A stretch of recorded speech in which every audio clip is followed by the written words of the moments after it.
নমস্কাৰ বন্ধুসকল, আপোনালোকৰ বাবে এটা বহুতেই ভাল খবৰ।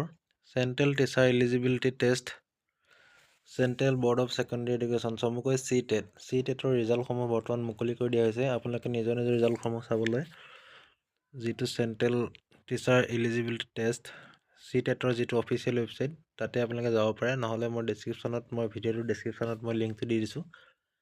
আপোনালোকে লিংকটোত ক্লিক কৰিও নিজৰ নিজৰ ৰিজাল্টসমূহ চাব পাৰিব। মই কেনেকৈ আপোনালোকে ৰিজাল্টসমূহ কেনেকৈ চাব, মই ভিডিঅ'টোত আলোচনা কৰি আছোঁ। আপোনালোকে ভিডিঅ'টো শেষলৈকে চাই গৈ থাকিব। বন্ধুসকল, ইয়াতে আহিব আপোনালোকৰ ctet.nic.in, ইয়াতে গৈ আপোনালোকে ৱেবছাইটটো গুগল ক্ৰম বা যিকোনো এটা ব্ৰাউজাৰত টাইপ কৰি দিব। ইয়াৰ পিছতে আপোনালোকে ইয়াতে চাওক,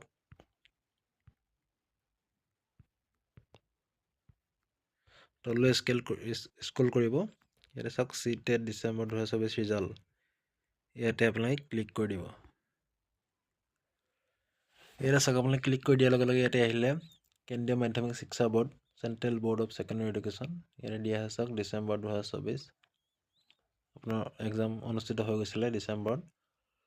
ইয়াতে চাওক এণ্টাৰ ইয়ৰ ৰোল নম্বৰ, ইয়াতে নিজৰ যিখন এডমিট কাৰ্ডত নিজৰ ৰোল নম্বৰ আছে, এই ৰোল নম্বৰটো আপোনালোকে ইয়াতে টাইপ কৰিব।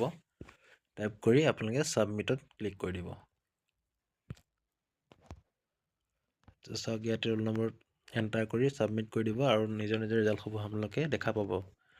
আপোনালোকৰ দুখন পেপাৰ হৈছিলে, কোনখন পেপাৰত কিমান মাৰ্ক পাইছে আপোনালোকে নিজৰ নিজৰ ৰিজাল্টসমূহ চাব পাৰিব। তো বন্ধুসকল, এনেকৈ আপোনালোকে নিজৰ নিজৰ ৰিজাল্টসমূহ চাই লওক অতি সোনকালে, পিছত ছাৰ্ভাৰ প্ৰব্লেম হ'ব।